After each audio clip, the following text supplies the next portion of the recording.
The Tuginda, Chapter 8 of Shardik by Richard Adams, read by Celeste Lawrence in September 2020. The Tuginda. In silence the hunter allowed himself to be led across the circle and past the iron brazier, in which the fire had sunk low. He wondered whether it too had been lit for a signal, and had now served its turn, for there seemed to be none to keep it burning. Overtaking them, the Baron spoke no word, but again raised his hand to his forehead. It shook slightly, and his breathing, though he controlled it, was short and unsteady. The hunter guessed that the descent of the steep, slippery ledges had taxed him more than he cared to show. They left the fire, ascended a flight of steps, and stopped before the door of a stone building, its handle a pendant iron ring, made like two bears grappling each with the other. Kelderak had never before seen workmanship of this kind, and watched in wonder as the handle was turned and the weight of the door swung inward without sagging or scraping against the floor within. Crossing the threshold, they were met by a girl dressed like those who attended the cressets on the terrace. She was carrying 3 or 4 lighted lamps on a wooden tray, which she offered to each of them in turn. He took a lamp, but still saw little of what was round him, being too fearful to pause or stare about. From somewhere not far away came a smell of cooking, and he realized once again that he was hungry. They entered a firelit, stone-floored room, furnished like a kitchen with benches, and a long, rough table. The hearth, set in the wall, had a cowled chimney above and an ash-pit below, and here a second girl was tending 3 or 4 cooking pots. The two exchanged a few words in low voices, and began to busy themselves about the hearth and table, from time to time glancing sideways at the Baron with a kind of shrinking fascination. Since they had left the paved circle, the hunter had been overcome by the knowledge that he had committed sacrilege. Clearly the stone on which he had sat was sacred. Had he not indeed been told that it had fallen from the sky? And the woman, the homely woman with the ladle, she could be only... As she approached him in the firelight, he turned, trembling, and fell upon his knees. "Sayet, I was not to know." "Don't be afraid," she said. "Lie down here on the table. I want to look at your shoulder. Melithus, bring some warm water, and, Baron, will you please hold one of the lamps close?" As they obeyed her, the Tuginda unlaced the hunter's jerkin, and began to wash the clotted blood from the gash in his shoulder. She worked carefully and deliberately, cleaned the wound, dressed it with a stinging, bitter-scented ointment, and finally bound his shoulder with a clean cloth. From behind the lamp the Baron's disfigured face looked down at him with an expression which made him prefer to keep his eyes shut. "Now we will eat, and drink too," said the Tuginda at last, helping him to his feet, "and you girls may go." "Yes, yes," she added impatiently to one who was lifting the lid from the stew-pot and lingering by the fire, "I can ladle stew into bowls, believe it or not." The girls scurried out, and the Tuginda, picking up her ladle, stirred the various pots and filled 4 bowls from them. Kelderak ate apart, standing up, and she did nothing to dissuade him, herself sitting on a bench by the hearth, and eating slowly and little, as though to make sure that she would finish no sooner and no later than the rest. The bowls were wooden, but the cups into which Melithus poured wine were of thin bronze, 6-sided and flat-based, so that, unlike drinking horns, they stood unsupported without spilling. The cold metal felt strange to the hunter's lips. When the 2 men had finished, Melithus brought water for their hands, took away the bowls and cups, and made up the fire. The Baron, with his back against the table, sat facing the Tuginda, while the hunter remained standing in the shadows beyond. "I sent for you, Baron," began the Tuginda.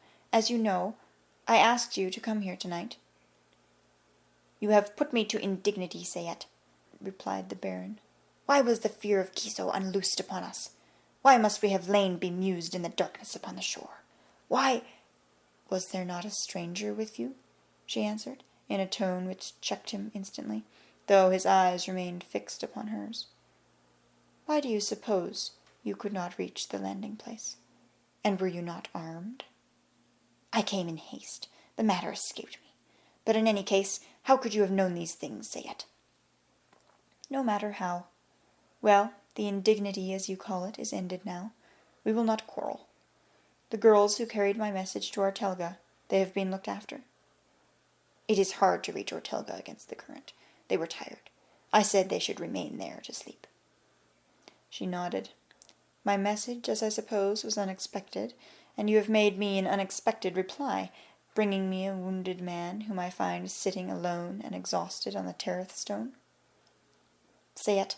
This man is a hunter, a simple fellow whom they call— He stopped, frowning.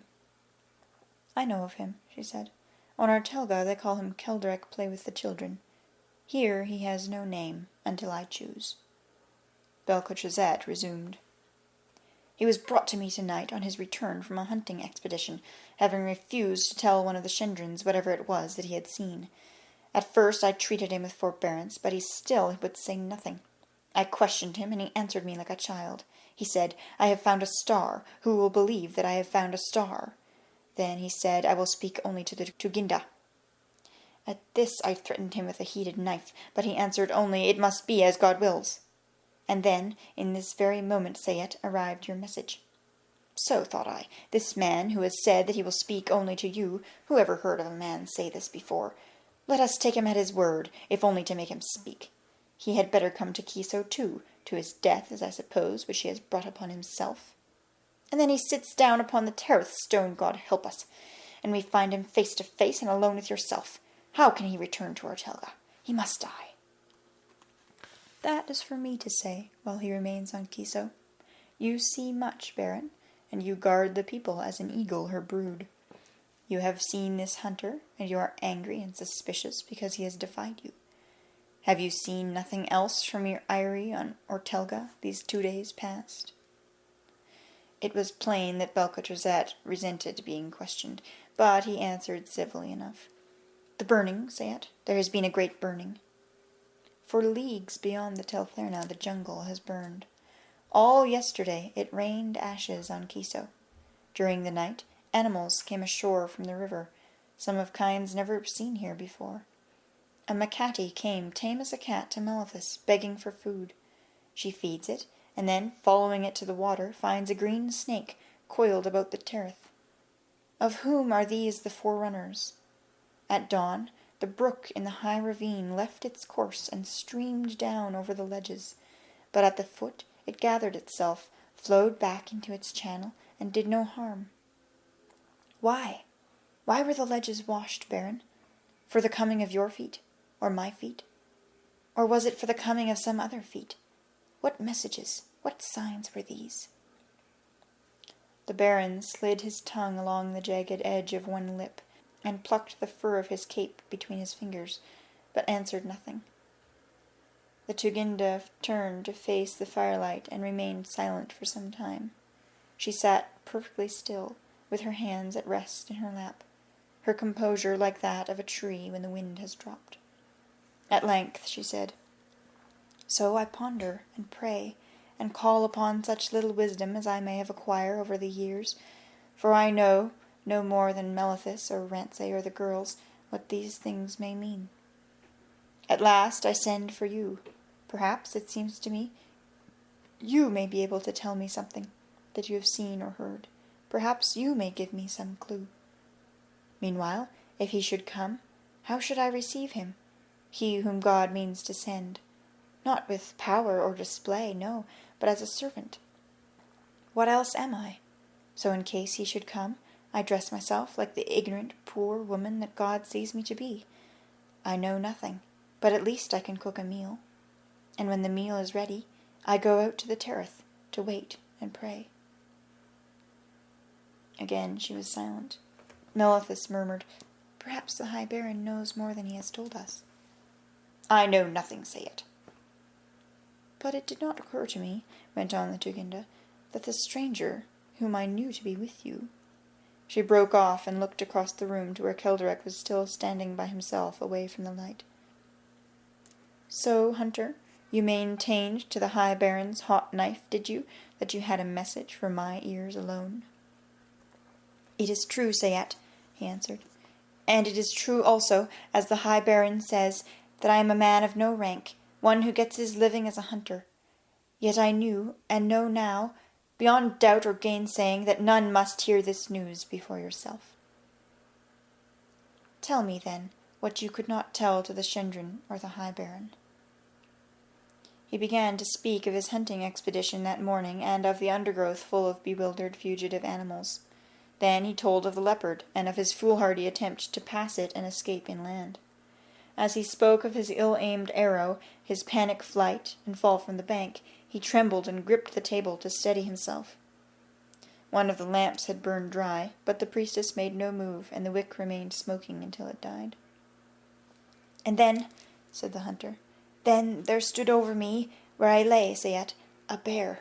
Such a bear as never was, a bear tall as a dwelling hut, his pelt like a waterfall, his muzzle a wedge across the sky. The leopard was as iron on his anvil. Iron, no, believe me, when the bear struck him he became like a chip of wood when the axe falls. He spun through the air and tumbled like a pierced bird. It was the bear who saved me. He struck once, and then he was gone." The hunter paused and came slowly forward to the fire.